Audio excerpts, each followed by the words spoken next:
Be ready. Start.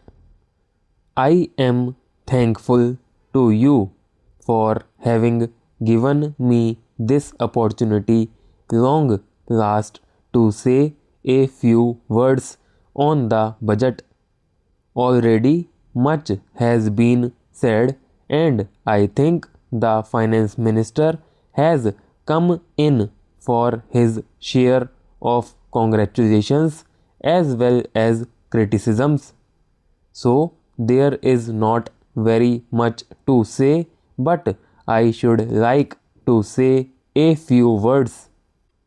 The increased development expenditure and the absence of any new taxation has earned for the budget a good response even from the businessman. I specially welcome the relief given to the middle classes by raising the exemption limit of income tax in respect of personal income. No doubt this is some relief to the middle classes, but I would request the finance minister if he could to raise this exemption limit from rupees 40,000 to rupees 1,60,000, as that would give substantial relief to the middle classes. I am indeed glad that the Taxation Enquiry Commission has been appointed with Dr. John Mathai as the chairman, and I am sure that many of the vexed problems may be solved through this commission. At the same time, I would request the finance minister to put off the estate duty bill for the present, since this enquiry commission has been appointed and they may go into this question. For I feel that it is not an opportune moment to put on more taxes on the people. Already, as Mr. Gadgil has pointed out, there are so many taxes on the people. The people are overburdened by taxes and they are just trying to recover their stability. So, in regard to estate duty, I would ask him to consider about it. My reason for asking it to be postponed is, as I have said, that the people are still facing economic distress, and then our government is not able to offer the amenities which other countries have where the estate duty exists, such as free compulsory education for children, free medical aid, homes for the poor and the destitute, old age pension, etc. So, my humble suggestion is that this point may be considered by the Taxation Enquiry Commission. I agree that there is a brighter side of the picture, and that instead of continually harping on our poverty, we should also see the bright side.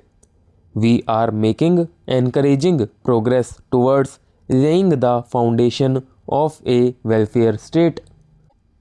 With the cooperation of all and the implementation of the 5-year plan, I am sure, sir, that we should be able to lay the foundations and fulfill the dreams of India. It is indeed encouraging to know from the finance minister that there is a tendency of lowering food prices all over the world, and in that case the prices in our country too would be lowered. Regarding defense, for obvious security reasons, I do not agree with my friends who say that the expenditure should be curtailed. It is not advisable to take any undue risks and slacken the defense arrangements. Indeed, defense is one of our valuable assets, although strange to say, there seems to be adverse opinion in some quarters.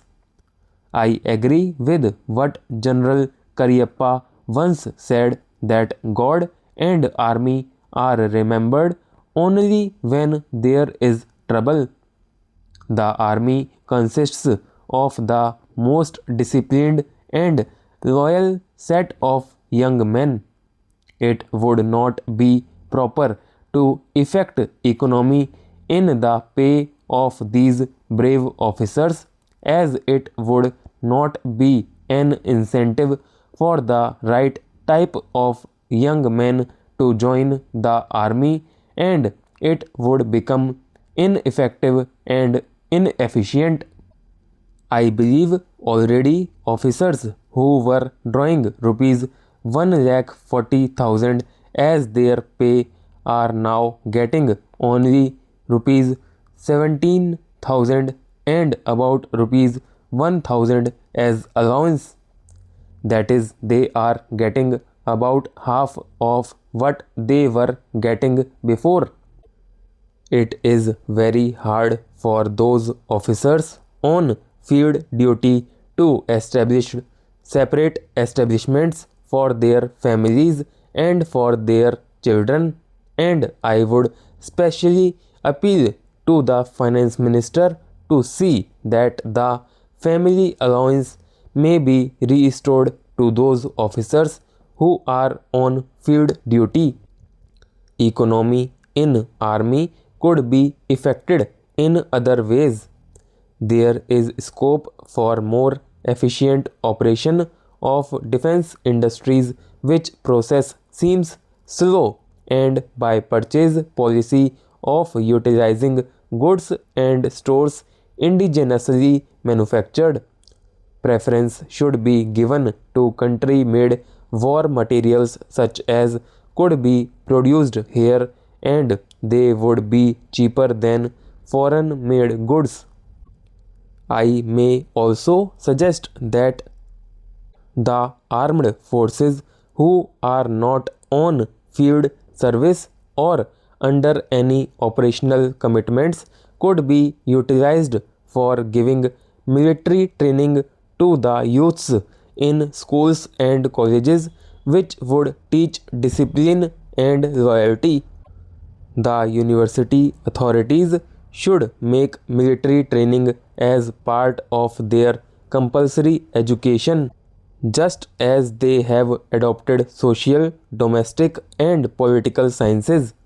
The National Cadet Corps is already inculcating military training in some universities such as Bombay and Calcutta. But if military training is made compulsory for our university students, it will go a long way